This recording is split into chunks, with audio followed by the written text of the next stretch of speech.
جبرائیل امین کے ذریعے سے ان کی تائید فرمائی۔ تو یہ قرآن مجید کا تیسرا پارہ ہے۔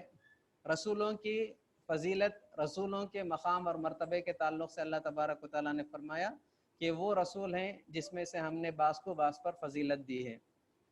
حضرت ابو ذر غفاری رضی اللہ تعالیٰ عنہ کی روایت کے مطابق تقریباً کم و بیش اللہ تبارک و تعالیٰ نے اس دنیا میں لوگوں کی اصلاح کے لیے، لوگوں کو سدھار اور لوگوں کو سنبھالنے کے لیے کم و بیش 1,24,000 انبیاء اللہ تعالیٰ نے اس دنیا میں بھیجے ہیں، اور اس کی آخری کڑی میرے اور آپ کے آقا پیارے نبی جناب محمد رسول اللہ صلی اللہ علیہ وسلم ہیں۔ آپ صلی اللہ علیہ وسلم آخری نبی ہیں۔ آپ کی لائی ہوئی کتاب قرآن مجید آخری آسمانی کتاب ہے، نہ اس کے بعد کوئی کتاب والی ہے، اور نہ ہی پیارے نبی کے بعد قیامت تک کے لیے اس دنیا میں کوئی نبی آنے والا ہے۔ ہاں، حضرت عیسیٰ علیہ السلام کی قیامت کے قریب نازل ہوں گے، نبی ہونے کی حیثیت سے نازل نہیں ہوں گے، بلکہ پیارے نبی کی امتی ہونے کی حیثیت سے نازل ہوں گے حضرت عیسیٰ علیہ السلام۔ تو اللہ کے نبی آخری نبی ہیں۔ تو یہاں پر اللہ تبارک و تعالیٰ نے یہ بات فرمائی کہ یہ وہ رسول ہیں جن کو ہم نے بعض نبیوں کو بعض نبیوں پر فضیلت دی ہے۔ کسی کا مقام، کسی کا مرتبہ اللہ تعالیٰ نے بڑھایا ہے، کسی کا جو ہے مقام اللہ تبارک و تعالیٰ نے اپنے مقام پر رکھا ہے۔ تو یہ اللہ تعالیٰ کا حق ہے۔ اللہ تعالیٰ کی مخلوق میں سے جسے چاہے مقام دے سکتا ہے، جسے چاہے اس کے اپنے مقام پر رکھ سکتا ہے، لیکن امت محمدیہ کو پیارے نبی نے یہ تعلیم دے دیا کہ کسی نبی کو مجھ پر فضیلت نہ دو، کسی نبی کو کسی نبی پر فضیلت نہ دو۔ حدیث میں آتا ہے، واضح حدیث ہے، پیارے نبی نے فرمایا کہ تم مجھے یونس ابن متیٰ سے بہتر قرار نہ دو، حضرت یونس علیہ السلام سے مجھے بہتر قرار نہ دو۔ یعنی کسی نبی کو، حضرت موسیٰ علیہ السلام کو حضرت عیسیٰ پر فضیلت دینا، حضرت شعیب علیہ السلام کو حضرت سلیمان علیہ السلام پر فضیلت دینا، حضرت لوط علیہ السلام کو حضرت اسحاق علیہ السلام پر فضیلت دینا، یعنی ایک نبی کو دوسری نبی پر فضیلت دینے کا ہم کو حق نہیں بنتا۔ اللہ تعالیٰ کا حق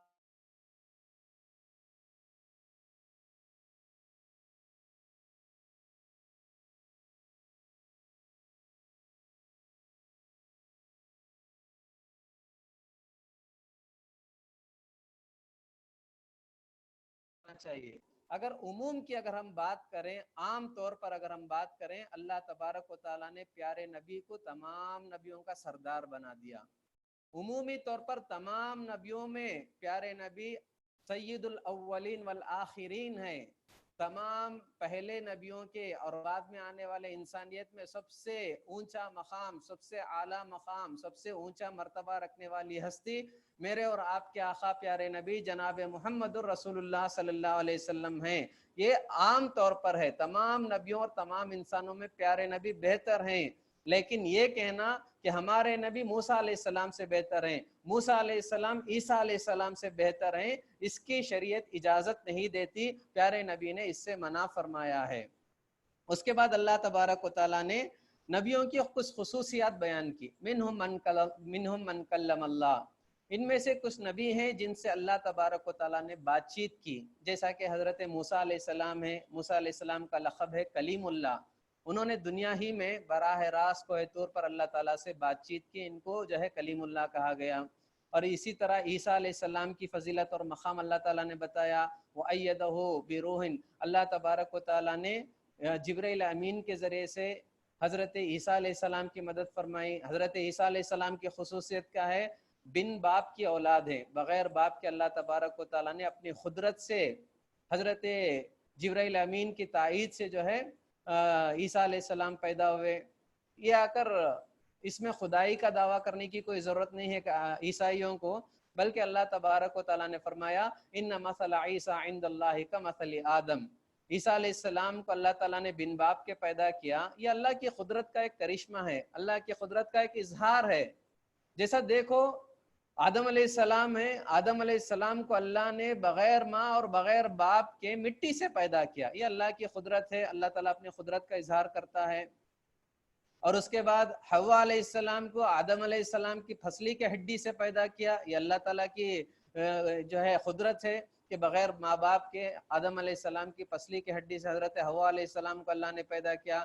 پھر ساری انسانیت کو مرد اور عورت کے ملاپ سے پیدا کرتا ہے، یہ اللہ تعالیٰ کی قدرت ہے۔ جب اللہ تبارک و تعالیٰ بغیر ماں باپ کے آدم علیہ السلام کو پیدا کر سکتا ہے، آدم علیہ السلام کی پسلی کی ہڈی سے حوا علیہ السلام کو پیدا کر سکتا ہے، جو اللہ ساری انسانیت کو ایک شوہر اور بیوی اور مرد اور عورت کے ملاپ سے پیدا کر سکتا ہے، تو بغیر باپ کے اللہ تعالیٰ کو پیدا کرنا کیا مشکل کام ہے۔ تو اللہ تبارک و تعالیٰ نے نبیوں کی خصوصیات بیان کی کہ حضرت عیسیٰ علیہ السلام اللہ تعالیٰ کی قدرت کا ایک قدرت کا ایک کرشمہ ہے، قدرت کا ایک اظہار ہے کہ اللہ تبارک و تعالیٰ ہر چیز پر قدرت رکھنے والا ہے۔ اس کے بعد اللہ تعالیٰ نے فرمایا وَرَفَعَ بَعْضَهُمْ فَوْقَ بَعْضٍ دَرَجَاتٍ، اللہ تبارک و تعالیٰ نے کچھ نبیوں کو کچھ خصوصیات سے نوازا۔ جیسا کہ حضرت موسیٰ علیہ السلام کی بات لے لیں، موسیٰ علیہ السلام کو اللہ تبارک و تعالیٰ نے بڑے بڑے معجزات دیے تھے، بڑے معجزات میں سے عصا اللہ تعالیٰ نے دیے تھے، عصا لکڑی۔ جب حضرت موسیٰ علیہ السلام لکڑی کو نیچے ڈالتے بڑا سانپ بن جاتا تھا، اژدہا بن جاتا تھا۔ اسی طرح حضرت موسیٰ علیہ السلام جب اپنے ہاتھ کو اپنے گریبان میں داخل کرتے تو اللہ حضرت جو ہے وہ ہاتھ جو ہے پوری طرح سے چمکنے لگتا تھا، روشن ہو جاتا تھا، نور سے بھر جاتا تھا۔ یہ حضرت موسیٰ علیہ السلام کو اللہ تعالیٰ نے کچھ خصوصیات سے نوازا، معجزات سے نوازا۔ حضرت عیسیٰ علیہ السلام کو اللہ تعالیٰ نے کچھ معجزات سے نوازا، جیسا کہ حضرت عیسیٰ علیہ السلام جب مادر ذات اندھے جسے کہتے ہیں، بائی برتھ جو بلائنڈ ہوتا ہے، اندھا ہوتا ہے، پیدائشی اندھا، جس کے تعلق سے آج ڈاکٹر بھی کہتے ہیں کہ اس کا علاج نہیں ہو سکتا، حضرت عیسیٰ علیہ السلام کو اللہ نے یہ خصوصیت دی کہ اس کے آنکھ پر حضرت عیسیٰ علیہ السلام جب ہاتھ پھیر دیتے تھے اسے روشنی آ جاتی، بینائی آ جاتی تھی، نابینا بینا بن جاتا تھا۔ یہ حضرت عیسیٰ علیہ السلام کو اللہ نے معجزہ دیا تھا۔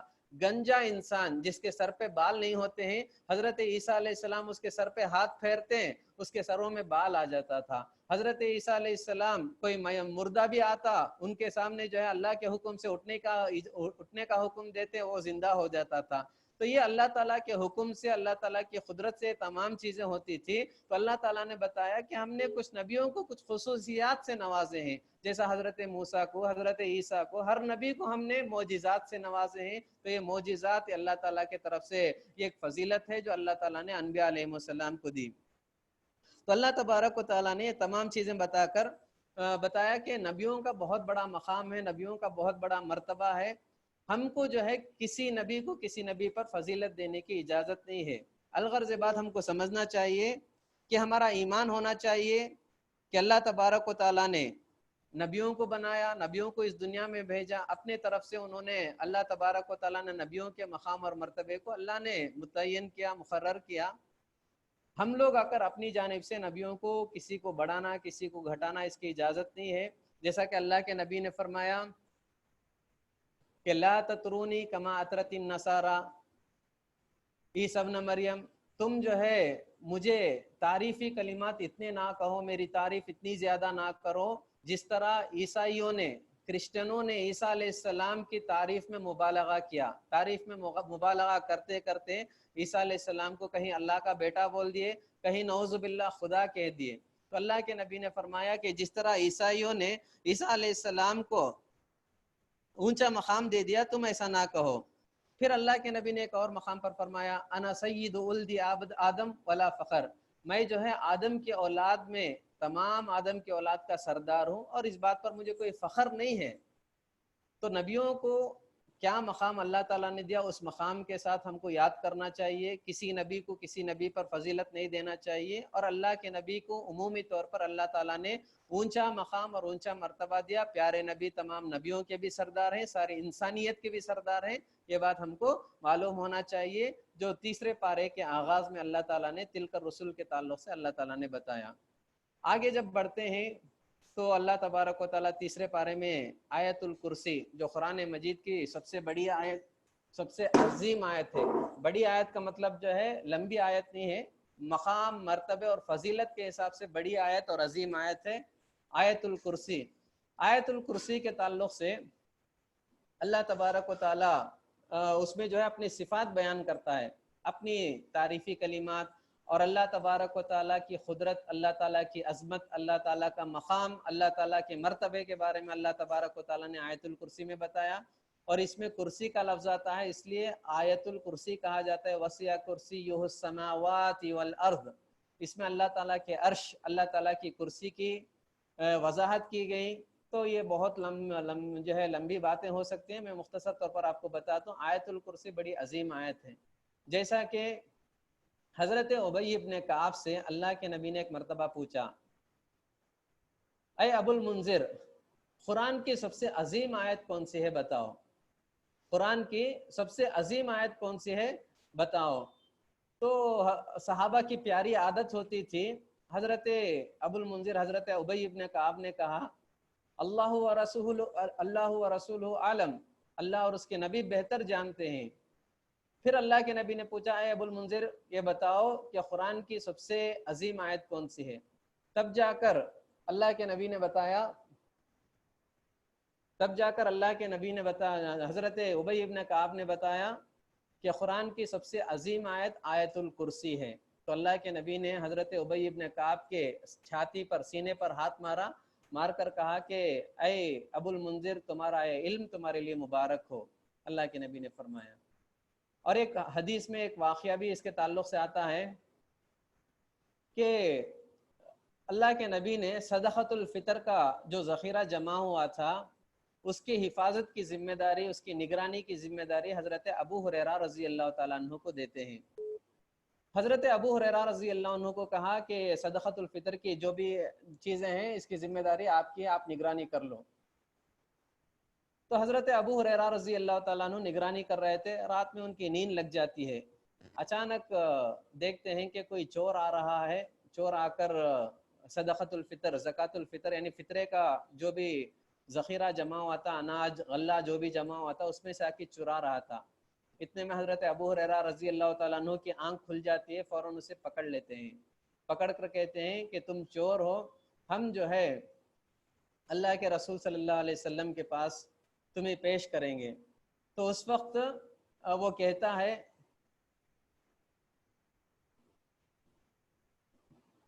میری آواز آتی ہے نا آپ لوگوں کو؟ آپ کی آواز آ رہی ہے الحمدللہ شیخ، آ رہی ہے۔ میسج کو جا رہا تھا، کانٹ ہیئر کر نہیں تھوڑی لوگ کو نہیں آ رہا ہے، وہ میں سارٹ آؤٹ کر رہا ہوں انشاءاللہ۔ اچھا ٹھیک ہے۔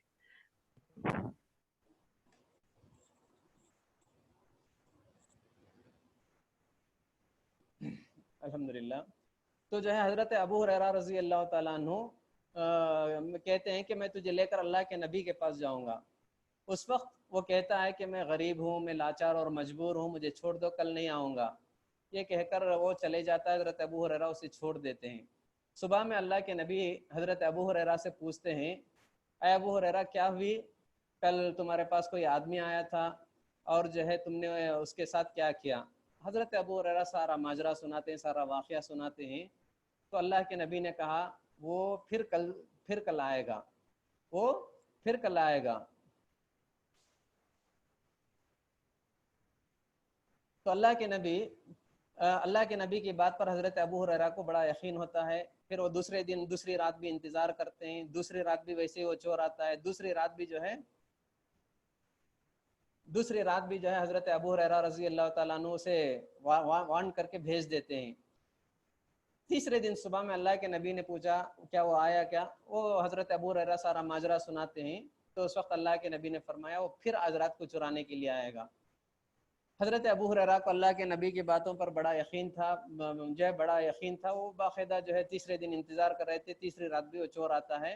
اس وقت حضرت ابو ہریرہ نے مضبوطی سے پکڑ لیا اور کہا کہ آج کوئی ایکسکیوز نہیں ہے، کل ضرور تمہیں اللہ کے نبی کے پاس میں پیش کر دوں گا، اللہ کے نبی کے پاس تمہیں لے جا کر حوالے کر دوں گا۔ تو اس وقت وہ جو چور تھا وہ کہتا ہے کہ اگر تم چاہتے ہو کہ میں تمہیں آ کر رات میں ڈسٹرب نہ کروں، تم چاہتے ہو کہ میں نہ آؤں، تو میرے طرف سے ایک میں عمل بتاتا ہوں، وہ کرو کہ سونے سے پہلے آیت الکرسی پڑھ کر سو لیا کرو، سونے سے پہلے آیت الکرسی پڑھ لو، میں انسان نہیں ہوں بلکہ میں شیطان ہوں۔ یہ کہہ کر جو چلے جاتا ہے۔ جب وہ چوتھے دن صبح میں حضرت ابو ہریرہ آتے ہیں، سارا ماجرا اللہ کے نبی کو بتاتے ہیں اور کہتے ہیں کہ شیطان اس نے کہا کہ آیت الکرسی پڑھو، میں تمہیں ڈسٹرب نہیں کروں گا۔ تو اللہ کے نبی نے فرمایا صدقہ وہو کذوب، وہ جھوٹا ہے لیکن یہ جو بات کہی ہے وہ بات سچی ہے۔ تو آدمی رات میں سونے سے پہلے آیت الکرسی کی تلاوت کر کے اور حدیثوں کے مطابق، حدیث میں آتا ہے اللہ کے نبی سورہ فاتحہ، سورہ فلق، سورہ ناس، سورہ اخلاص 3 مرتبہ پڑھ کے اپنے ہاتھ میں دم کر کے جہاں تک اپنا ہاتھ جاتا، پیارے نبی جو ہے اپنے ہاتھ کو پھیر کر سویا کرتے تھے۔ انشاءاللہ امن کی نیند، سکون کی نیند آئے گی، اور ہمارے مال، ہماری جان کی بھی اللہ تعالیٰ حفاظت کرے گا۔ جیسا کہ حدیث میں آتا ہے، وہ شیطان نے خود کہا کہ تم آیت الکرسی پڑھ لو گے تو اللہ تعالیٰ تمہارے لیے ایک نگران رکھ دیتا ہے، حفاظت کرنے والا رکھ دیتا ہے، اس کے بعد کوئی چیز تمہیں نقصان نہیں پہنچائے گی۔ تو آیت الکرسی پڑھ کے سونا چاہیے۔ اس طرح سے بڑی عظیم آیت ہے آیت الکرسی، اس کا بڑا مقام ہے۔ اور ایک حدیث میں اللہ کے نبی نے مزید وضاحت کرتے ہوئے یہ بات بھی بتایا کہ ہر فرض نماز کے بعد، فجر، ظہر، عصر، مغرب، عشاء، جتنی بھی فرض نمازیں ہیں، فرض نمازوں کے بعد جو ہے اللہ سلام جیسے ہم پھیرتے ہیں، سلام پھیرنے کے بعد 1 مرتبہ اللہ اکبر کہہ کر 3 مرتبہ استغفر اللہ استغفر اللہ استغفر اللہ کہنا چاہیے۔ وہ جو فرض نمازوں کے بعد کی دعا اللہم انت السلام و منک السلام، جتنی دعائیں 3-4 دعائیں وہ پڑھ لینا چاہیے۔ پڑھنے کے بعد 30 پر 3 مرتبہ سبحان اللہ، 30 پر 3 مرتبہ الحمدللہ، 30 پر 4 مرتبہ اللہ اکبر۔ اللہ کے نبی نے فرمایا کہ جو آدمی فرض نماز کے بعد یہ ذکر کر لے گا 30 پر 3 مرتبہ سبحان اللہ، الحمدللہ، اللہ اکبر، یہ پورے ملا کر 100 مرتبہ اگر پڑھ لیتا ہے تو اللہ تبارک و تعالیٰ اس کے نام اعمال سے تمام چھوٹے گناہوں کو معاف کر دے گا، اگرچہ کہ وہ گناہ سمندر کے جھاگ کے، سمندر کے کف کے برابر بھی کیوں نہ ہو۔ تو ہم لوگوں کو اس کا اہتمام کرنا چاہیے۔ عام طور پر ہم لوگ سن تو لیتے ہیں لیکن فرض نمازوں کے بعد اسی جگہ پر بیٹھ کر ذکر نہیں کرتے، تو لوگوں کو اس کی پابندی کرنا چاہیے، اس کا اہتمام کرنا چاہیے۔ پھر اللہ کے نبی نے آیت الکرسی کے تعلق سے فرمایا کہ ہر فرض نماز کے بعد، تسبیحات کے بعد آیت الکرسی پڑھ لینا چاہیے۔ آیت الکرسی جو آدمی پابندی کے ساتھ ہر فرض نماز کے بعد پڑھے گا، اللہ کے نبی نے فرمایا اس مرنے کے بعد اس کے اور جنت کے درمیان کوئی چیز رکاوٹ نہیں بنے گی۔ کتنی پیاری بات، کتنی فضیلت والی بات، کتنی بڑی بات اللہ کے نبی نے فرمایا۔ گویا کہ ہر فرض نماز کے بعد آیت الکرسی اگر ہم پڑھیں گے تو اللہ کے نبی نے ہمیں جنت کی ضمانت دی ہے۔ یعنی ہر فرض نماز کے بعد جب ہم آیت الکرسی پڑھ لیتے ہیں تو ہماری موت کے بعد ہمارے اور جنت کے درمیان کوئی چیز رکاوٹ نہیں بنے گی۔ کتنی اہم بات، کتنی بڑی بات ہے، آدمی کو اس کو فالو کرنا چاہیے، اس پر عمل کرنا چاہیے۔ انشاءاللہ کوشش کریے۔ تو آیت الکرسی اللہ تبارک و تعالیٰ نے 3 پارے میں جو ہے آیت الکرسی کا بھی جو ہے نزول ہے، آیت الکرسی موجود ہے۔ اس کے تعلق سے کچھ فضیلت کی باتیں آپ کے سامنے بیان کی۔ اس کے بعد اللہ تبارک و تعالیٰ نے اپنی قدرت کا اظہار کیا۔ اللہ کے نبی اور مکے والوں کے درمیان جو لڑائی جھگڑے ہوتے تھے، لڑائی جھگڑے کا مطلب کیا، جو بحث و مباحثہ ہوتے تھے، ان میں سے ایک تو اللہ تعالیٰ کے تعلق سے ہوتا تھا، دوسری چیزیں کیا ہے، آخرت کو وہ لوگ نہیں مانتے تھے۔ مکے والوں کا ماننا تھا، کافروں کا ماننا تھا کہ جو بھی ہے دنیاوی زندگی ہے، مرنے کے بعد دوبارہ زندہ ہونا یہ ناممکن بات ہے، یہ ہو نہیں سکتا۔ جبکہ اسلام نے کہا کہ جب اللہ نے پہلی مرتبہ تم کو پیدا کیا ہے تو دوبارہ پیدا کرنا کوئی مشکل کام نہیں ہے۔ آخرت پر ایمان والوں کا ایمان ہونا چاہیے، مسلمانوں کا ایمان ہونا چاہیے۔ تو اللہ تبارک و تعالیٰ نے اس کی کچھ مثالیں دی ہے۔ سورہ بقرہ میں 3 پارے میں اللہ تعالیٰ نے کچھ مثالیں دی ہے، جیسا کہ اللہ تعالیٰ جو ہے حضرت عزیر علیہ السلام کا واقعہ بیان کرتا ہے۔ او کالذی مر علی قریۃ فہی خاویۃ علی عروشها قال انا یحیی ہذہ اللہ بعد موتها فاماتہ اللہ 100 عام۔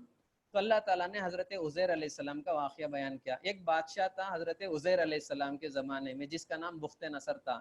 اس نے بڑی عرابہ کیا اور جو ہے بہت ساری بستیوں کو اس نے ہلاک کر دیا، برباد کر کے چھوڑ دیا، اور اس کے بعد کچھ لوگوں کو اس نے قید کر کر بابل لے چلا گیا، بابل نامی بستی میں، اس میں حضرت عزیر علیہ السلام کو بھی قید کر دیا۔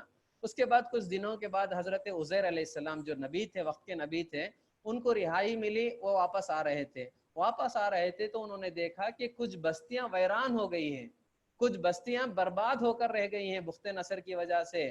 جہاں لوگ چل رہے تھے، پھر رہے تھے، لوگوں کا آنا جانا تھا، بڑا لوگوں کا ریل پھیل تھا، کچھ بھی نہیں، بستی جو ہے ویران پڑی تھی۔ اس وقت حضرت عزیر علیہ السلام کے دل میں یہ خیال آتا ہے کہ اتنی آباد بستی اتنی ویران ہو گئی، اسے دوبارہ اللہ کیسے، اسے جو ہے پھر دوبارہ زندگی کیسے ملے گی، یہ بستی دوبارہ کیسے آباد ہوگی۔ اس طرح کا ایک خیال ان کے ذہن میں دوڑ رہا تھا۔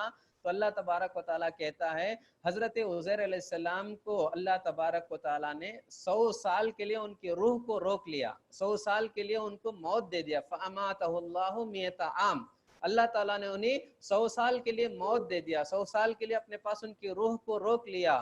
100 سال کے بعد اللہ نے ان کو زندہ کیا، ان کی روح کو واپس لوٹایا، کہا ثم بعث قال کم لبثت قال لبثت یوما او بعض یوم۔ تو اللہ تعالیٰ نے حضرت عزیر علیہ السلام کو پوچھا کہ تم کتنے دن جو ہے موت کے منہ میں تھے یا کتنے دن سو رہے تھے؟ انہوں نے کہا میں ایسا لگتا ہے کہ ایک دن یا ایک دن سے بھی کم کچھ گھنٹوں کے لیے سوئے جیسا مجھے لگتا ہے۔ تو اللہ تعالیٰ نے کہا نہیں، بلکہ اللہ تعالیٰ نے تمہاری روح کو 100 سال کے لیے روک لیا تھا، اللہ تعالیٰ نے تمہیں 100 سال کے لیے موت دیا تھا۔ اور اس کے بعد اللہ تعالیٰ نے مزید ان کو وضاحت کرتے ہوئے فرمایا فانظر الی طعامک وشرابک لم یتسنى، تمہارے کھانے کی طرف دیکھو، تمہارے پینے کی طرف دیکھو، تمہارے غذا کی طرف دیکھو، آج تک خراب نہیں ہوئے ہیں، آج بھی تازہ ہیں، فریش ہیں۔ تو اللہ تبارک و تعالیٰ نے اپنی قدرت کا اظہار کیا کہ اللہ تعالیٰ جسے چاہے موت دے سکتا ہے، جسے چاہے لمبی عمر دے سکتا ہے، جسے چاہے موت کے بعد دوبارہ زندہ کر سکتا ہے، جسے چاہے لمبی نیند سلا سکتا ہے، جیسا کہ انشاءاللہ آگے اصحاب کہف کے بارے میں بھی بات آئے گی۔ اصحاب کہف، سورہ کہف جو ہے، اصحاب کہف کو اللہ تعالیٰ نے تقریباً 309 سال کے لیے اللہ نے ان کو سلایا تھا، 309 سال کے لیے اللہ تبارک و تعالیٰ نے ان کو سلایا تھا۔ تو اللہ تبارک و تعالیٰ نے کہا کہ جب آپ کو 100 سال کے لیے اللہ سلا سکتا ہے، جب اصحاب کہف کو 309 سال کے لیے سلا کر اللہ دوبارہ اٹھا سکتا ہے، جب لوگوں کو پیدا کرنے کے بعد موت دے سکتا ہے، تو وہ اللہ کو دوبارہ زندہ کرنا کوئی مشکل کام نہیں ہے، اللہ تعالیٰ کے لیے بڑا آسان ہے۔ تو اللہ تبارک و تعالیٰ نے حضرت عزیر علیہ السلام کا واقعہ جو ہے تلک الرسل میں بیان کیا۔ اس کے بعد حضرت ابراہیم علیہ السلام کا ایک چھوٹا سا واقعہ اللہ تعالیٰ نے اسی کے ضمن میں بیان کیا، یعنی حضرت ابراہیم علیہ السلام کو ایک چھوٹا سا ڈاؤٹ کیا، بلکہ تھوڑا اطمینان ان کو چاہیے تھا۔ انہوں نے اللہ تعالیٰ سے کہا کہ ربی ارینی کیف تحیی الموتی قال اولم تؤمن قال بلی ولکن لیطمئن قلبی۔ حضرت ابراہیم علیہ السلام نے اللہ تعالیٰ سے درخواست کی، اے اللہ مرنے کے بعد مردوں کو تو کیسے زندہ کرے گا، مرنے کے بعد تو دوبارہ زندگی کیسے دے گا؟ تو اللہ نے حضرت ابراہیم سے سوال کیا، اے خلیل اللہ، اے میرے خلیل، کیا آپ کو یقین نہیں ہے، کیا آپ کو میرے بارے میں یقین نہیں کہ میں دوبارہ زندہ کروں گا؟ تو حضرت ابراہیم نے کہا بلا، اے اللہ مجھے پورا یقین ہے تو دوبارہ زندہ کرے گا، لیکن میں اپنے آنکھوں سے کچھ منظر دیکھنا چاہتا ہوں، میرے دل کو اطمینان ہو جائیں، اس لیے میں آنکھوں سے کچھ منظر دیکھنا چاہتا ہوں۔ تو اللہ تعالیٰ نے کہا فخذ اربعۃ من الطیر فصرهن الیک ثم اجعل علی کل جبل منهن جزءا ثم ادعهن یاتینک سعیا۔ تو حضرت ابراہیم علیہ السلام کو اللہ نے حکم دیا پرندوں کو پکڑو، 4 پرندوں کو پکڑو، ان کو ذبح کرو، ان کے گوشت کو لت پت ملا دو، آپس میں ملا دو۔ تو ملا کر جو ہے سامنے جو پہاڑ آپ کو نظر آتے ہیں، سارے پہاڑوں میں سے ایک گوشت کے حصے جا کے رکھ دو، پر کہیں رکھو، سر کہیں رکھو، جو ہے اس کا گوشت کہیں رکھو، اس کے ٹانگ کہیں رکھو۔ تو اللہ تبارک و تعالیٰ نے کہا کہ 4 پرندوں کو پکڑو، ذبح کرو، ان کے گوشت کو ملا دو، ملا کر جو ہے سامنے جو پہاڑ ہیں سارے پہاڑوں میں جا کر اس کو بانٹ کے رکھ دو، پھر ان کو بلاؤ، وہ تمہارے پاس اڑ کے آ جائیں گے۔ تو اللہ حضرت ابراہیم علیہ السلام نے ایسے ہی کیا۔ تو اس کے بعد جو ہے وہ سارے پرندے کو جب نام لے کر پکارتے ہیں تو پرندے جس کا گوشت جو ہے ملا کر مکس کر کے حضرت ابراہیم علیہ السلام نے الگ الگ رکھ دیا تھا، سارے اڑ کے حضرت ابراہیم علیہ السلام کے پاس آتے ہیں۔ اللہ تبارک و تعالیٰ نے یہ واقعہ بھی جو ہے قرآن مجید میں سورہ بقرہ میں ذکر کیا۔ تو میں اس سے پہلے بات آپ کو کہنا مناسب سمجھوں گا کہ جو میں تفسیر خلاصہ جو بیان کرتا ہوں، یہ خلاصہ سننے کے بعد ایک مرتبہ آپ تلک الرسل پڑھ کے دیکھیں۔ جو بھی خلاصہ میں آپ کو سناتا ہوں ہر دن کے لیے، وہ خلاصہ و قرآن کا حصہ سننے کے بعد وہ تلاوت آپ پھر سے پڑھ کے دیکھیے، آپ کو مزہ آئے گا پڑھنے میں۔ جیسا تلک الرسل کے بارے میں بولا، نبیوں کے بارے میں، او کالذی مر علی قریۃ، حضرت عزیر علیہ السلام کا واقعہ، پھر جو ہے ربی ارینی کیف تحیی الموتی، تو ابراہیم علیہ السلام کا واقعہ، جب آپ پڑھیں گے پورا واقعہ جو ہے آپ کے مائنڈ میں آ جائے گا، تو انشاءاللہ اس سے بڑا فائدہ ہوگا، آپ کو پڑھنے میں بڑا شوق آئے گا۔ تو اس کے بعد اللہ تبارک و تعالیٰ نے سورہ بقرہ ہی میں تلک الرسل میں صدقات و خیرات کے تعلق سے بہت لمبی بات کہی۔ صدقات و خیرات کرنا، اللہ کے راستے میں خرچ کرنا، یہ بہت بڑی بات ہے۔ سب سے پہلے ہمارے مائنڈ میں یہ بات ہونی چاہیے کہ مال جو بھی اللہ نے دیا ہے وہ اللہ کا مال ہے، ہمارے مالوں کا مالک اللہ ہے۔ جب دنیا میں آئے خالی ہاتھ آئے تھے، جب دنیا سے جائیں گے خالی ہاتھ جائیں گے۔ یہ انسان کی سوچ ہے، انسان کے غلط نظریے ہیں کہ آدمی سوچتا ہے کہ میں اتنا کما لوں گا، اتنا کما لوں گا، اتنی بلڈنگ، اتنی پراپرٹی، اتنا بینک بیلنس کر لوں گا۔ یہ سب انسان کی سوچ ہے۔ آیا تھا خالی ہاتھ، جاتے وقت بھی خالی ہاتھ جائے گا۔ صرف 6 گز زمین ہے اس کے لیے جو ہے انتظار کر رہی ہے۔ تو اس کے لیے آدمی جو ہے لوگوں کو ٹھکانا، لوگوں کو دھوکہ دینا، مال کے پیچھے، دنیا کے پیچھے پڑ کر اپنی آخرت کو برباد کر دینا، یہ تمام چیزیں انسان کے لیے حماقت ہے۔ انسان کو اس بارے میں سوچنا چاہیے کہ دنیا میں جیسا خالی ہاتھ آیا تو خالی ہاتھ ہی جائے گا۔ اس کے لیے آدمی جو ہے زیادہ پریشان ہونے کے لیے، زیادہ جو ہے بہت کچھ دنیا کے پیچھے پڑنے کی ضرورت نہیں ہے، کیونکہ اللہ تبارک و تعالیٰ نے کہا کہ جو مال ہے اللہ اس کا مالک ہے۔ جب اللہ نے تمہیں مال دیا ہے تو جن کو بھی اللہ نے مال دیا اس کی ذمہ داری ہے کہ ضرورت مندوں میں اسے تقسیم کریں۔ کئی لا یکون دولتم بین الاغنیاء منکم، زکوٰۃ کا بھی جو ہے کانسیپٹ یہی ہے کہ مال صرف مالداروں ہی میں نہ رہیں، اس لیے اللہ نے زکوٰۃ کا سسٹم بھی رکھا ہے۔ تو صدقات و خیرات، آج جو ہے صدقات و خیرات کی بڑی سخت ضرورت ہے۔ ہم لوگ جو ہے جتنا ہو سکے، اللہ نے جو ہم کو طاقت دیا ہے، استطاعت دیا ہے، ہمارے اڑوس پڑوس میں، ہمارے محلے میں، ہمارے رشتہ دار میں، ہمارے دوستوں میں جتنے بھی غریب احباب ہیں، جتنے بھی ضرورت مند ہیں، ان لوگوں کو دے کر ان کی مدد کرنا چاہیے، ان لوگوں کی دعا لینا چاہیے۔ ان لوگوں کی دعا ہم کو بہت کام آئے گی، بہت دنیا میں آخرت میں ہم کو ساتھ آئے گا، جو ہے ساتھ ملے گی، اس کی وجہ سے فائدہ ہوگا۔ تو جو ہے اللہ تبارک و تعالیٰ نے صدقات و خیرات کی فضیلت کے بارے میں بتائے کہ صدقات و خیرات کرنا کتنی بڑی نیکی ہے، لوگوں کی ضرورت پوری کرنا کتنی بڑی نیکی ہے، اللہ تعالیٰ نے بتایا۔ اس کی مثال اللہ تعالیٰ نے ایک دیا، مثل الذین ينفقون اموالهم فی سبیل اللہ کمثل حبۃ انبتت 7 سنابل فی کل سنبلۃ 100 حبۃ واللہ یضاعف لمن یشاء۔ تو اللہ تبارک و تعالیٰ نے کہا کہ جو آدمی، مثال کو میں دے رہا ہوں، مثال کے طور پر 1 روپے آپ خرچ کرتے ہیں، تو 1 روپے خرچ کرنے کا اللہ کے پاس کتنا بڑا مقام ہے، اللہ تعالیٰ نے اس آیت میں بتایا۔ جو بھی آدمی اللہ کے راستے میں خرچ کرتا ہے، اس کی مثال 1 دانے کو زمین میں بونے کی مثال ہے۔ 1 دانہ، جس طرح آپ 1 روپے خیرات کرتے ہیں تو گویا کہ 1 روپے آپ زمین میں جس طرح دانہ ہم بوتے ہیں، جیسا مثال کے طور پر موز کا، کیلے کا درخت ہے، کیلے کا درخت آپ لگاتے ہیں، وہ درخت جو ہے موز کا درخت لگتا ہے، کیلے کا درخت لگتا ہے، اس کے بعد جب بڑا ہوتا ہے تو اس میں کیا ہوتا ہے، 7 بالیاں نکلتے ہیں، جیسے مثال کے طور پر جو ہے 7 موز کے جو ہے کیلے کے حصے نکلتے ہیں، اور ہر حصے میں جو ہے 100 موز لگتے ہیں، تو پورا کتنا ہوا، آپ جو ہے 1 دانہ لگائے لیکن جب نکلتا ہے تو 700 دانے نکلتے ہیں۔ مثال کے طور پر 7 بالیوں میں، ہر بالیوں میں، ہر خوشے میں جو ہے 100 دانے نکلیں گے تو پورے 700 ہو گئے۔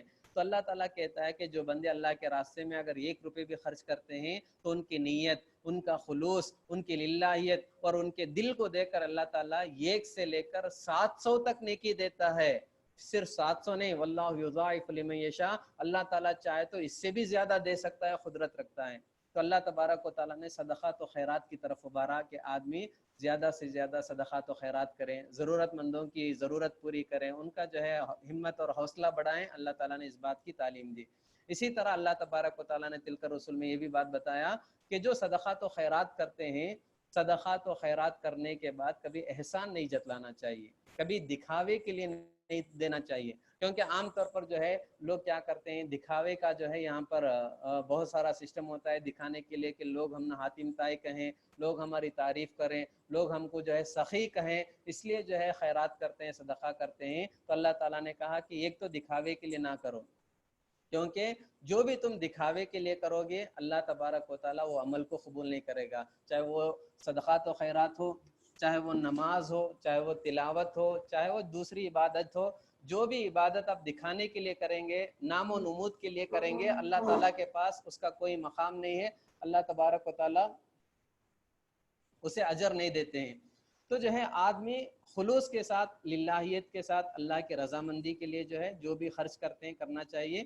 دوسری بات اللہ تعالیٰ نے کہا لا تبطلوا صدقاتکم بالمن والاذى، ایک تو تکلیف دینا نہیں چاہیے کہ جو ہے وہ آدمی ضرورت مند تھا، ہم نے اسے مدد کیا تھا، احسان بھی نہیں جتلانا چاہیے کہ یہ ایسا تھا اپنی زندگی میں ایسی ضرورت تھی اسے، میں نے اسے ساتھ دیا، اسے مدد کیا، تو کبھی احسان نہیں جتلانا چاہیے۔ تو اللہ تبارک و تعالیٰ نے کہا کہ دکھا کے کرو گے یا احسان جتلا کے کرو گے تو اللہ تعالیٰ وہ نیکی کو ضائع کر دے گا۔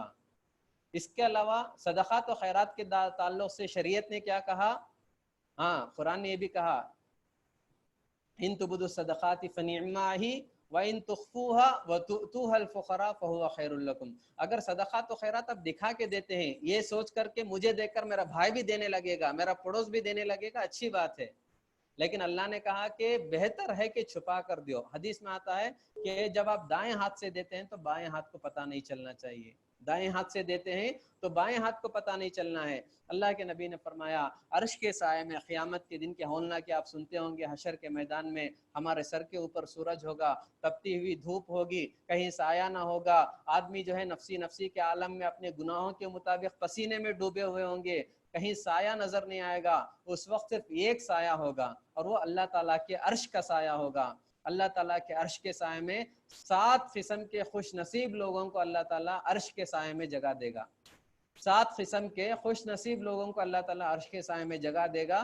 ان میں سے ایک وہ آدمی، وہ صدقہ کرنے والا، خیرات کرنے والا جو ایک ہاتھ سے لوگوں کو دیتا تھا تو دوسرے ہاتھ کو بھی پتہ نہیں چلتا تھا، یعنی چھپا کر دیتا تھا، نام و نمود کے لیے نہیں، دکھاوے کے لیے نہیں، شہرت کے لیے نہیں، اپنے اللہ کو راضی کرنے کے لیے دیتا تھا، لوگوں کی تکلیف دور کرنے کے لیے دیتا تھا، تو اللہ تبارک و تعالیٰ عرش کے سائے میں اسے جگہ دے گا۔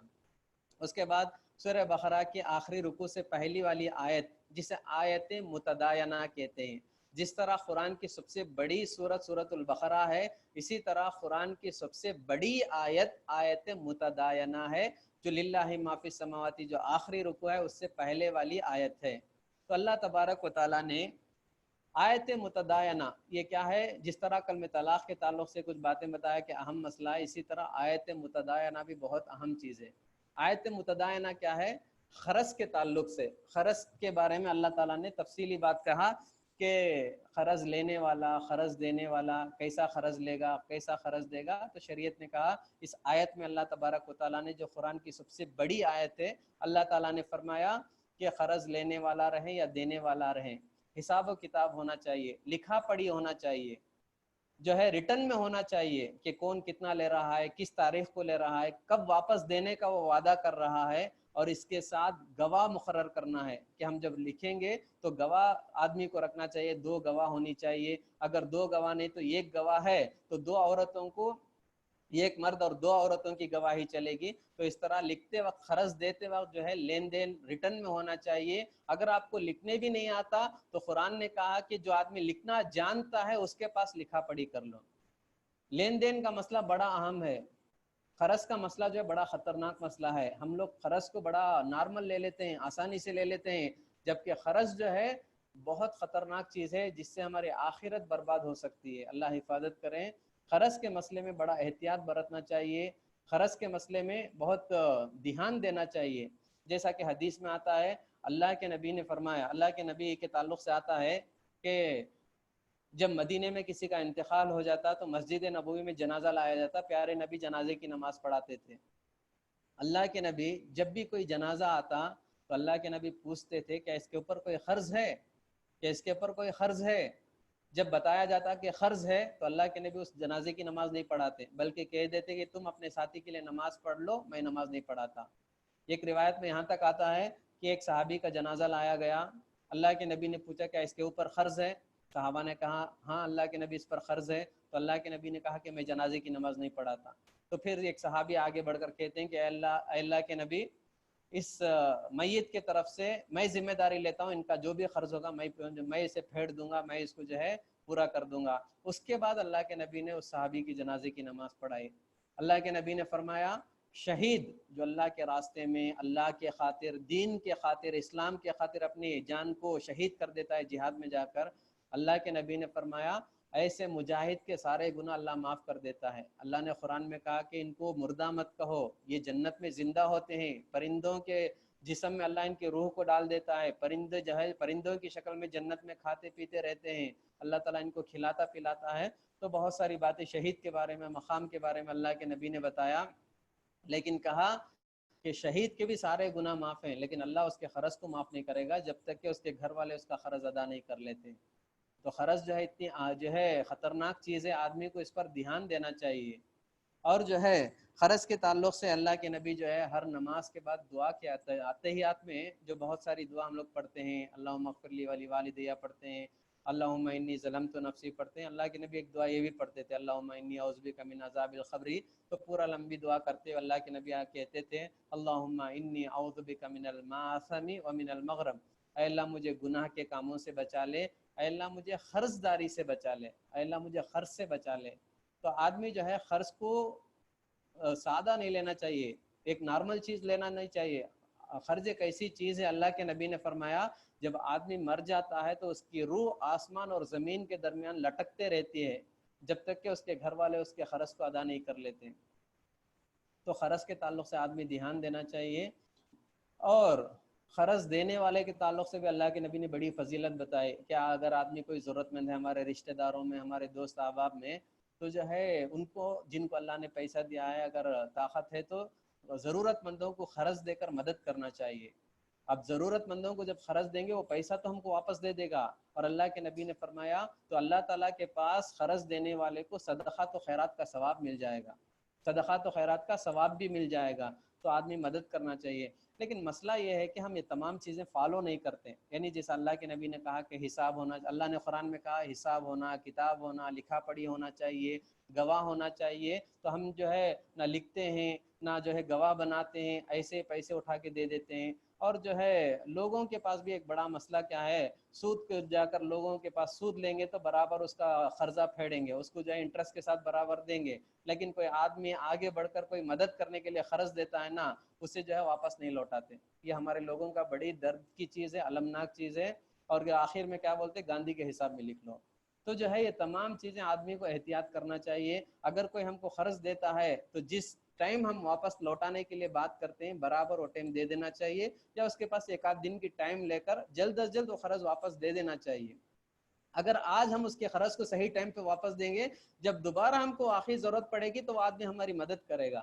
ہم کیا کرتے ہیں کہ سود خوروں کو برابر ٹائم پہ دے دیتے ہیں، جو آدمی ہماری مدد کرتا ہے اسے ہم دیتے نہیں ہیں۔ کچھ لوگوں کا مسئلہ یہ بھی ہوتا کہ جن کو یہ قرض دیتے ہیں ان کے پاس لڑ کر بھیڑ کر ان کے پاس قرض واپس لیتے ہیں، یا یہ جن لوگوں کو قرض دینا ان لوگوں کو قرض نہیں دیتے۔ تو یہ تمام چیزیں ہمارے لیے درد کی بات ہے، تکلیف کی بات ہے۔ آدمی قرض کے معاملے میں بڑا دھیان دینا چاہیے، کہیں ایسا نہ ہو کہ آج ہم قرض دینے والوں کو اگر نہیں واپس نہیں لوٹائیں گے، کہیں ایسا نہ ہو کہ اس کی وجہ سے ہماری روح آسمان و زمین کے درمیان لٹک جائیں، کہیں ایسا نہ ہو کہ ہم اللہ تعالیٰ کے پاس پکڑے جائیں۔ اور ایک بات میں آپ کو بتا دوں، قرض کیا ہے کہ اصل میں انسان کی رائل لائف جینے کی خواہشی قرض ہے۔ اللہ نے جو ہم کو دیا اس میں اگر زندگی گزاریں، یعنی جتنی چادر ہے اتنا پیر پھیلانا چاہیے۔ ہم کیا کرتے ہیں، دوسروں کو دیکھتے ہیں، انہیں یہ رکھا ہے، انہیں وہ رکھا ہے، اس کے پاس یہ چیزیں موجود ہیں، اس کے پاس وہ چیزیں موجود ہیں۔ ہمیشہ کیا کرتا آدمی دوسروں کو دیکھ کر اس کے جیسا بننے کی خواہش میں کیا کرتا، جب اس کے پاس اتنا انکم نہیں ہوتا تو قرض لیتا لے لے کے قرض جو ہے پہاڑ کے برابر جم جاتا ہے۔ کئی بار تو ایسا ہوتا ہے کہ باپ زندگی میں اتنا قرض لے لیتا ہے کہ مرنے کے بعد اس کا بیٹا زندگی بھر قرض پھیڑتا ہے۔ یہ تمام چیزیں آدمی پرہیز کریں، اللہ جتنا دیا ہے اتنا کھائیں، اتنے میں خوش رہیں، ضرورت سے زیادہ جو ہے ہم لوگ خواہش کا اظہار نہ کریں۔ جتنی زندگی، اور آج اب جو زمانہ چل رہا ہے، جو مہنگائی چل رہی ہے، اس میں بہتر یہ ہے کہ آدمی جتنا اللہ دیا ہے اسی میں سے جو ہے کنٹرول کر کے جینے کی کوشش کریں۔ ہمارے بڑوں کو دیکھیے، ہمارے ماں باپ، ہمارے جو دادا دادی، ہمارے جو خاندان والے تھے، وہ بڑے زیادہ بچے ہوتے تھے، انکم کم ہوتا تھا لیکن اس میں برکت ہوتی تھی۔ لیکن آج کیا ہے کہ ہمارے گھر میں شوہر بیوی ہوتے، 2 بچے 4 بچے ہوتے، لیکن جو ہے قرضوں کا پہاڑ ہوتا ہے۔ یہ تمام چیزیں بے برکتی ہے، اور قرض ایک ایسی چیز ہے جس سے ہماری کمائی میں برکت چھٹ جاتی ہے۔ تو ہم لوگ یہ طے کر لیں کہ جتنی طاقت ہے اتنا ہی ہم جو ہے خرچ کریں گے۔ اگر یہ چیزیں ہماری زندگی میں آ جائیں گی تو ہماری چیز جو ہے سکون سے گزرے گی، ہماری زندگی میں اطمینان رہے گا، خوشیاں رہے گی، ورنہ یہ قرضوں کے دلدل میں پھنسنا سب بڑی پریشانی کی بات ہے۔ اور ایک بات اس تیسرے پارے میں اللہ نے سود کے بارے میں بھی بتایا۔ سود کا ایک بڑا ٹاپک ہے، اس لیے میں آج جو ہے اس کے بارے میں چھیڑا نہیں۔ انشاءاللہ آگے بھی سود کے بارے میں جو ہے اللہ تعالیٰ موضوع بیان کرتا ہے، انشاءاللہ اس وقت میں آپ کو سود کے بارے میں تفصیل سے بیان کروں گا۔ تو اللہ نے صدقات و خیرات کے بارے میں، مال کے بارے میں بیان کر کے سود کے بارے میں بیان کیا، اس کے بعد جو ہے قرض کے بارے میں بیان کیا۔ چونکہ سود ایک بڑا ٹاپک ہے, وہ بہت اہم مسئلہ ہے, آپ لوگوں کو اس کے بارے میں کچھ وضاحت کے ساتھ مجھے بیان کرنا ہے, اس لیے جو ہے اگلی جو صورتوں میں جب سود کے بارے میں آئے گا تب اس کے بارے میں بتاؤں گا. یہ مختصر سی باتیں تھی. سورہ بقرہ اس سے ختم ہو جاتا ہے انشاءاللہ, آل عمران کی شروعات ہوگی, اور تیسرے پارے میں صرف جو ہے پاؤ پارا کا ہی میں آپ کو خلاصہ بیان کیا ہوں, ٹائم زیادہ ہو گیا. انشاءاللہ باقی جو ہے اگلے سال یا جب بھی موقع ملے گا اس کے بارے میں بتائیں گے. انشاءاللہ کل جو ہے چوتھے پارے کے بارے میں انشاءاللہ تفسیر آپ کے پاس جو ہے آپ کو خلاصہ جو ہے سنایا جائے گا. اللہ تعالیٰ سے دعا ہے کہ اللہ تبارک و تعالیٰ ہمیں کہنے اور سننے سے زیادہ عمل کی توفیق عطا فرمائے, جب تک زندہ رکھے دین اسلام پر قائم رکھیں, جب موت دے تو اللہ تعالیٰ ایمان کی حالت میں کلمے کی موت عطا فرمائے. اللہ تعالیٰ ہماری عبادتوں کو, روزوں کو, تلاوت کو, ذکر و اذکار کو قبول فرمائے. اور جو کرونا وائرس کا جو ٹینشن چل رہا ہے, اللہ تعالیٰ اس سے مجھے, آپ کو اور ہمارے تمام گھر والوں کو, تمام مسلمانوں کو, مسلمان تو مسلمان ساری دنیا کے لوگوں کو اللہ تعالیٰ اس وبائی بیماری سے, اس مصیبت سے بچا کر محفوظ رکھے. اللہ تعالیٰ ہمارے جان و مال, عزت و آبرو کی حفاظت فرمائے. آمین. وآخر دعوانا ان الحمد للہ رب العالمین. السلام علیکم ورحمۃ اللہ وبرکاتہ. الحمدللہ, جزاک اللہ شیخ, ماشاء اللہ. لوگوں کی جو ہے نا کیا بولتے ہیں, محبت بہت اچھا ہے. آج قریباً 40 پر 2 لوگ جم گئے. الحمدللہ خطار سے بھی لوگ تھوڑے جمے ہوئے ہیں, نیلور سے, الحمدللہ بہت ساری بستیوں سے ماشاءاللہ بہت ہے. تو ان کا جو ہے نا کیا بولتے ہیں, آپ کا بیان میں وہ لوگ جو ہے نا ویٹ کر رہے ہیں. الحمدللہ آپ آنے کے پہلے ہی کم سے کم 20 لوگ قریباً آ گئے. الحمدللہ, ماشاء اللہ جزاک اللہ. ماشاء اللہ. انشاءاللہ کل انشاءاللہ ہم ملیں گے. اللہ عمل کی بھی توفیق نصیب. ضرور ضرور. السلام علیکم ورحمۃ اللہ وعلیکم تعالیٰ. السلام.